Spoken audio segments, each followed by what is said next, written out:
to News Center Maine at 5:30. I'm Sean Stackhouse in for Zach Blanchard. And I'm Chris Costa. Thanks for joining us. Crews aren't only repaving major roads right now. Some towns and cities are taking the opportunity to reimagine the layout of their streets. That's exactly what's happening along Portland's Free Street, right by our studios. That's where we find our Jack Molman tonight. Jack, some nearby businesses say they're really struggling with this process. Yeah, Chris and Sean, this construction project you see here behind me has been going on for well over a month. And last time we brought you this story, we talked about a business that had to shut down because that construction project is choking all of the traffic from going down that one way. Now, we'll show you another business that's taking matters into their own hands.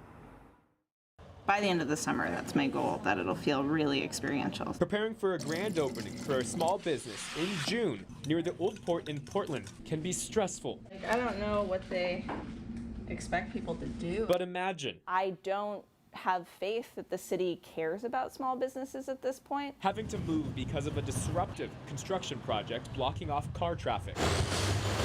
Choking income from your workplace. By late May, we were closing in on making maybe $25 a week from our retail side of things. Minta Carlson of Needfire Apothecary. It just completely died out. Moved just half a mile from her former Free Street location to avoid the construction. I think anyone who's trying to run a business on Free Street and doesn't have opening to another street is going to be seeing a summer with no sales, which in Portland is not just unheard of, it's a death sentence. Free Street is set to reopen in June, but with 3 other phases of construction going on at Congress Square, Minta said it was a business decision. If they see a road closure like that, they're just not going down that street. It's just a no-go. Other local businesses say they're working through it. Sometimes you have a cancellation, and then when you have a cancellation, you usually will rely on a walk-in. But if people aren't walking on this side of the street, or they get to this little area that we're standing in now, and they're like, I don't know where to go, they just turn around and walk away. Josh Habert at Broken Crow Tattoo has a bird's eye view of the construction.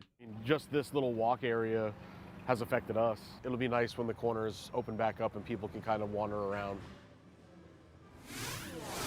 Yeah, so this project behind me is set to open back up to car traffic on June 13th. That's just 5 days away. Now, it may not look like it's ready to do that, so I went ahead and asked the city of Portland if there will be any delays, and we have yet to hear back. Now, the Needfire Candle Company that you just saw, they're having their grand reopening off 4 and Union Street tomorrow at 11 a.m.